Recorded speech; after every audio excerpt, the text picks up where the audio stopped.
अध्याय 49 द विलेंसनस भाग 2। कई अनुशंसित व्यंजन और व्यंजनों को पुस्तक में लिखा गया था। उनमें से उसकी पसंदीदा कुकीज थी। शेल सीधे इज़बेल परिवार की रसोई में गए। उसने रसोइयों को लात मारी। उसने फिर सामग्री को बाहर निकालना शुरू कर दिया। उसने नुस्खा का अनुसरण करना शुरू कर दिया जैसे कि यह पुस्तक में था। धीरे धीरे कुकीज जो ऐसा नहीं लगती कि बाहर की तरफ खराब हो रही थी। कृपया एक बड़ा चम्मच चीनी जोड़ें। शेल ने नुस्खा से उस निर्देश को नज़रअंदाज कर दिया और 5 बड़े चम्मच चीनी को जोड़ा। यदि यह एक कुकी है तो यह मीठा नहीं होना चाहिए। नहीं, शायद 5 चम्मच भी पर्याप्त नहीं है। उद्धरण। इसलिए शेल ने 5 और चम्मच जोड़े। फिर उसने फिर से नुस्खा का पालन करना शुरू कर दिया। लंबे समय से पहले एक मीठी गंध समाप्त कुकी से बाहर निकलने लगी। ये सही और स्वादिष्ट कुकीज़ के एक बैच का पूरा होना था। शेल अपनी कुकीज़ के साथ कमरे में लौट आए और फिर से पढ़ना शुरू कर दिया। उसने ये जानने से पहले किताब पढ़ना समाप्त कर दिया। जैसे ही उसने किताब बंद कर दी, उसने दरवाजे पर एक दस्तक सुनी। यह एरन होना चाहिए। उद्धरण। Knock talk. शेल, जो पहले से ही किताबें छिपा चुके थे, अपनी सीट से खड़े हो गए और दरवाजा खोला। ये कुछ ऐसा था जिसे उसने किताब में पढ़ा था। बैठकों के दौरान दरवाजा खोलें और दूसरे व्यक्ति को बधाई दें। आप आराम से तशरीफ रखिए। शेल ने भी बैठने के लिए एक कुर्सी खींच ली। एरान अपनी सीट पर बैठ गया और शेल को एक संदिग्ध टकटकी से देखा। इन कुकीज के साथ क्या है? एरन ने मेज पर कुकीज को देखते हुए पूछा। शेल ने किताब में जो कुछ भी पढ़ा था उसके अनुसार बात की। आह, ये वे कुकीज हैं जिन्हें मैंने खुद बनाया है। इसे अजमाएं। एरन ने शेल को आश्चर्य में देखा और एक कुकी उठाए, फिर एक काट लिया। पुस्तक की सामग्री के बारे में सोचते हुए शेल ने एरन पर अपनी आंखें रखीं। जब घर का बना भोजन खिलाते हैं तो अपनी नज़र दूसरे व्यक्ति पर रखें। ये कुछ हिस्सा था जिस पर पुस्तक में बार बार जोर दिया गया था। ये स्वादिष्ट है। यह एक सफलता थी। ये बहुत स्वादिष्ट है, इसलिए इसे आजमाएं। अचानक एरान ने शेल को एक कुकी सौंप दी। वह चाहता था कि वह इसे भी खा जाए। शेल, जो कुछ मीठा खाना भी चाहते थे, आसानी से कुकी प्राप्त करते थे। कुकी बहुत प्यारी और स्वादिष्ट थी। बेशक यह उतना स्वादिष्ट नहीं था जब एरन के कपकेक की तुलना में उसने दूसरे दिन खाया, लेकिन यह अभी भी बहुत अच्छा था। शेल ने सोचा कि उसे खाना पकाने के लिए एक प्रतिभा लग रही थी।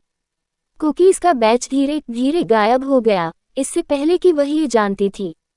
इसके बाद शेल ने फिर से पुस्तक की सामग्री को याद करना शुरू कर दिया।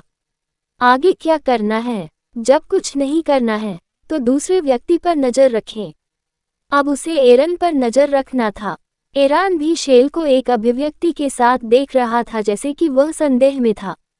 यदि दूसरा व्यक्ति भी आपको देखता है तो गर्मजोशी से मुस्कुराएं। अब उसे गर्मजोशी से मुस्कुराना पड़ा, लेकिन यह आसानी से शेल के पास नहीं आया। एक गर्म मुस्कान कैसा दिखता है? शेल ने भड़काया, लेकिन वह मुस्कुराने में सक्षम थी, भले ही उसे खुद को मजबूर करना पड़े। थोड़ा अजीब, लेकिन एकदम सही। कम से कम यह है कि शेल ने वैसे भी कैसे सोचा। शायद लंबे समय से पहले वह अपने मंगेतर द्वारा भी प्रस्तावित किया जा सकता है। आह, ये वे कुकीज़ हैं जिन्हें मैंने खुद बनाया है। इसे अजमाएं। मैंने एक कुकी उठाई जिसके बारे में शेल ने कहा था कि उसने इसे स्वयं बनाया है।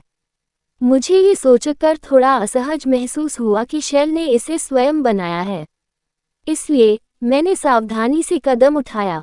जैसा कि अपेक्षित था, मेरी भविष्यवाणी गलत नहीं थी। कुकीज़ बहुत मीठी थीं। क्या ये सिर्फ पिसी हुई चीनी की एक गांठ नहीं है? शेल मेरी तरफ देख रही थी। उसने जानबूझकर ज़्यादा चीनी मिलाकर मुझे दी होगी। ऐसा ही होना चाहिए। वैसे भी, क्या वह पिछले दिन जो हुआ उसके कारण ऐसा कर रही थी? या ऐसा इसलिए था क्योंकि उसने उसके लिए कोई मिठाई नहीं बनाई थी? ये स्वादिष्ट है। मैंने शेल को भी कुकी खाने के लिए प्रेरित करने के लिए झूठ बोला था।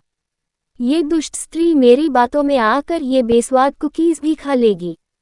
ये बहुत स्वादिष्ट है, इसलिए इसे आजमाएं।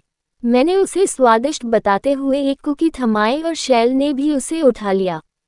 खलनायक ने मुझे आसानी से धोखा दे दिया। अजीब बात है, शैल ने कुकीज ऐसे खाना शुरू कर दिया जैसे कि वे स्वादिष्ट हों।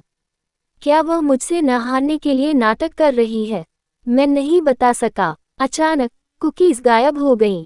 शैल, जिन्होंने मुझसे बाद में खाना शुरू किया, उनमें से अधिकांश खा गए। खाली कुकी कटोरे को देखते हुए मुझे शैल की नज़र फिर से महसूस हुई।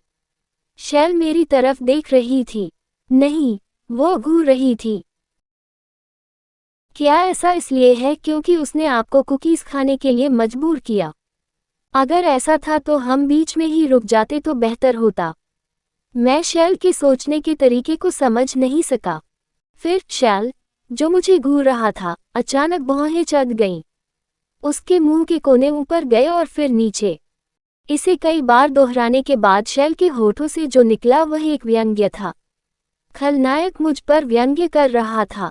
वह ऐसा क्यों कर रही है? कहानी खत्म। अलविदा।